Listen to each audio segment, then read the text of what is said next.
Hello guys नमस्कार डि learning T अन्यटा भिडिओले आपनालोक सकलोरे स्वागतम जनाइছো आशा करूँ आपनालोक सकलोरे भाले आपनालोকৰ মাজৰ পৰা এটা বহুতে কমেন্ট আহি আছিল যে ৰিটেন এক্সামত কিমান নম্বৰ পালে পাস কৰিম বা ফিজিকেলত কিমান নম্বৰ পালে ৰিটেন এক্সাম দিবলৈ পায় এটো কথা বহুতবাৰ সুধিছে আৰু বহুতবাৰ কমেন্টত আহিছে এই কাৰণে ভাবিলো আজি তাৰে ওপৰতে ভিডিওটো বনাম আৰু আপোনালোকে কমেন্ট কৰি সুধিছে খুব ভাল লাগিছে মোৰ আৰু এনেকৈ সুধি থাকিব বা কিছুমান কথা যিমান পাৰো মোৰ ফালৰ পৰা মই ক'বলৈ বিচাৰো আৰু মই আপোনালোকৰ কাৰণে মেথছৰ হক বা জিকে এনেকৈ ভিডিও দিবলৈ চেষ্টা কৰিছো যদি আপোনালোকে ভিডিওবিলাক চোৱা নাই চাব আৰু ভিডিওটো মাজলৈ যোৱাৰ আগতে এইখিনিতে কম যে আপুনি যদি আমাৰ চেনেলটোলৈ প্ৰথমবাৰৰ বাবে আহিছে তেনেহলে চেনেলটো সাবস্ক্ৰাইব নকৰাকৈ নাথাকিব স্কিপ নকৰি ভিডিওটো শেষলৈকে চাব দেৰি নকৰি ভিডিওটো আৰম্ভ কৰোঁ বলক কাটঅফ কিমান যাব এটো কথা ক'ব নোৱাৰি কাৰণ এটো কথা যদি মোক কৈ দিম বা 30 পালে আপুনি পাস কৰিব বা 40 পালে পাস কৰিব এটো কথা যদি মই আপোনালোকক কৈ দিম তেতিয়াহলে আপোনালোকে মোক পিছত লগ পালে মাৰিব কাৰণ এটো কথা কোৱাটো ইমান সম্ভৱ নহয় যে কিমান পালে পাস কৰিব এটো এটা খুব টান প্ৰশ্ন বুলি ক'ব পাৰি আপোনালোকে যেহেতু কমেন্ট কৰি সুধিছে প্ৰশ্ন কৰিছে আগৰ যিখিনি লৰাছলি ভৰ্তি হৈ গৈছে বা আমি নিজেও ভৰ্তি হৈছো আগতে যিখিনি হৈ গৈছে সেইখিনি আপুনি চাবলৈ গলে প্ৰথম যেতিয়া হৈছিল মানে এতিয়া নতুনকৈ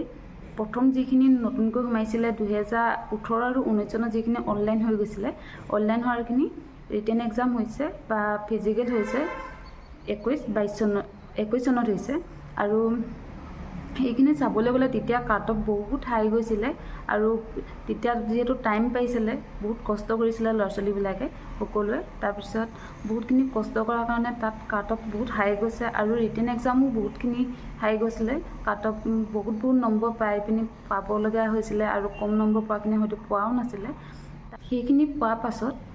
এই প্ৰথমৰ যিখিনি 18-19ত যিখিনি অনলাইন হৈ গৈছিল সেইখিনি লৰাছলি যেতিয়া ভৰ্তি হৈ গল তাৰ পিছত আকৌ যেহেতু তাৰ 21 চনত আকৌ অনলাইন হৈ গৈছিল আসাম পুলিচ এবিউবি তাতো যেহেতু বহু কষ্ট কৰাখিনি লগতে যিখিনি নাপালে সেইখিনি আকৌ অনলাইন হৈ গৈছিল আৰু সেই তেতিয়া লগে লগে যেহেতু চান্স পাইছিল কষ্ট একেটাই হৈ আছিল তেতিয়া কাটঅফ অলপ হাই গৈছিল আৰু এইখিনি ভৰ্তি হৈ যোৱাৰ পাছত তাৰ পিছত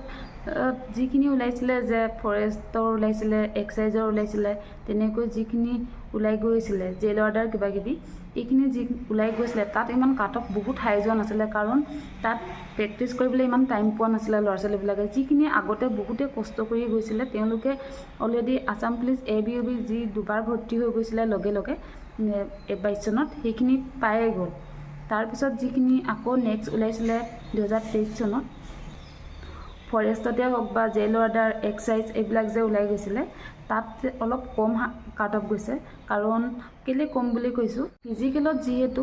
26 25 তেনেকৈ পোৱাবিলাকৰ ৰিটেন এক্সাম দিবলৈ পাইছিল আৰু খুব কম নম্বৰতে খুব কম বুলিও ক'বলৈ যোৱা নাই কিন্তু অলপ কমতে পাই গৈছে তেওঁলোকে চাকৰি আৰু মই নিজেও পাইছো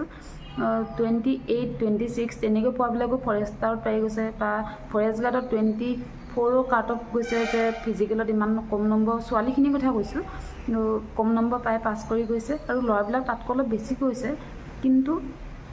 তেতিয়া প্ৰেক্টিছ কৰিবলৈ যেহেতু বহুত টাইম পোৱা নাছিল আৰু ৰিটেন এক্সামৰ কাৰণে বহুতখিনি টাইম পোৱা নাছিল সেই কাৰণে অলপ কম গৈছে কিন্তু এতিয়া যি আহিবলগীয়া এক্সামটো আছে যে আসাম পুলিচ এবিউবি এইখিনি অলপ টাইম পাইছে লৰাছলিবিলাকে সকলোৱে কষ্ট কৰিছে কষ্ট এইটো কাৰণে কৰিব লগা হৈছে নিজৰ কাৰণে কষ্ট কৰিব লগা হৈছে ঘৰখনৰ কাৰণে কষ্ট কৰিব লগা হৈছে আৰু যিখিনি লগতে প্ৰেক্টিছ কৰি আছিল ল'ৰা ছোৱালী তেওঁলোকে বহুতখিনিয়ে মানে যদি 10 জন লগতে প্ৰেক্টিছ কৰি আছিল তাৰ 6-7 জন ল'ৰা চাকৰি পাই গ'ল বা ছোৱালী চাকৰি পাই গ'ল 2-3 জনী ছোৱালী থাকি গৈছে তেনেকুৱা হৈ গৈছে বহুতৰে আপোনালোকে চাবচোন কাৰ লগত এনেকুৱা হৈছে লগৰখিনি লগতে প্ৰেক্টিছ কৰি থাকে লগতে সদায় ৰানিং কৰে আগবেলা পিছবেলা আৰু এনেকুৱা হৈছে যে ৰানিঙত সমানে ৰানিং কৰিব পাৰে জাম্পবোৰ সমানে মাৰে কিন্তু জাম্প এতিয়া যিজনে চাকৰি পাইছে তেওঁতকৈ যিজনে চাকৰি কৰা নাই এতিয়া বৰ্তমান প্ৰেক্টিছ কৰি আছে তেওঁ অলপ বেছি জাম্প মাৰিব পাৰে বা বেছি ৰানিং কৰিব পাৰে কিন্তু তেওঁ এতিয়ালৈকে চাকৰি পোৱা নাই কিন্তু তাতকৈ অলপ কম ৰানিং কৰিব পৰাজনে এতিয়া চাকৰি কৰি আছে তেনেকুৱা হৈ আছে কাৰণ এইটো কি কাৰণে হ'ব পাইছে যেহেতু তেওঁ ৰিটেন এক্সাম দিবলৈ পাই গ'ল 1 নম্বৰটা ফিজিকেলত কমকৈ পায়ো তেওঁ চাকৰি পাই আছে কাৰণ তেওঁ ফিজিকেলত পাস কৰি ৰিটেনটো দিবলৈ পাই গ'ল চান্স কিন্তু তেওঁ ৰিটেন এক্সামৰ কাৰণে বহুতখিনি কষ্ট কৰিছিল আৰু ৰিটেন এক্সামৰ কাৰণে হয়তো বহুত কষ্ট কৰাৰ কাৰণে ৰিটেন এক্সাম বহুত ভাল হ'ল তেওঁৰ আৰু সেই কাৰণে তেওঁ চাকৰি পাই আছে আৰু ফিজিকেলত অলপ বেছি মাৰ্ক পোৱাজনো চাকৰি পোৱা নাই, এনেকুৱা বহুতৰে হৈছে। সেইকাৰণে কৈছোঁ কাট অফ কিমান যাব ক'ব নোৱাৰি, কাৰণ বহুতৰে এনেকুৱা হৈ আছে। বহুতে এতিয়া ৰানিং কৰিব পৰা ল'ৰাও আছে বা ছোৱালীও আছে, কিন্তু তেওঁলোকে নম্বৰ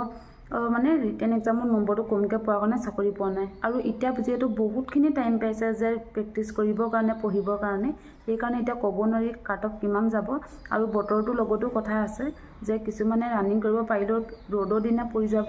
আৰু কোনোবা এজনে বৰষুণৰ দিনা পৰি যাব, তেতিয়া কাট অফ মানে নম্বৰটো অলপ কমকৈ পাব। তেনেকুৱা হৈ যাব পাৰে, বতৰৰ লগতো কথা। আৰু যদি ভাগ্যত আছে পাব, কিন্তু কষ্টটো কৰি থাকক। এইটো ক'ব নোৱাৰি যে কিমান পালে আপুনি পাছ কৰিব, এইটো কথা একদম কোৱাটো সম্ভৱ নহয়। আৰু আপুনি নিজৰ ওপৰতে বিশ্বাস ৰাখিব, কাৰণ প্ৰেক্টিছ কৰিছে, কষ্ট কৰিছে, পঢ়িছেও, কিন্তু লগৰজনে যিহেতু পাই গৈছে, আপোনাৰ হয়তো মনটো বেয়া লাগিছে। আৰু মনটো বেয়া লাগি আপুনি নাভাবিব যে এইবাৰে মই লাষ্ট দিম, তাৰপিছত আৰু নিদিওঁ। এইটো কথা কেতিয়াও নাভাবিব। লাষ্ট দিম বুলি যদি ভাবিছে, তেনেহ'লে কষ্ট কৰক, সেইমতে পঢ়াটো একদম নেৰিব। লগৰজনে যিহেতু চাকৰিটো পাই গ'ল, আপুনিও এইবাৰ ল'ম বুলি কষ্ট কৰক। আৰু বেছি দিন নাই, যিহেতু জুলাই মাহত এডমিট কাৰ্ড দিম বুলি কৈছে। আৰু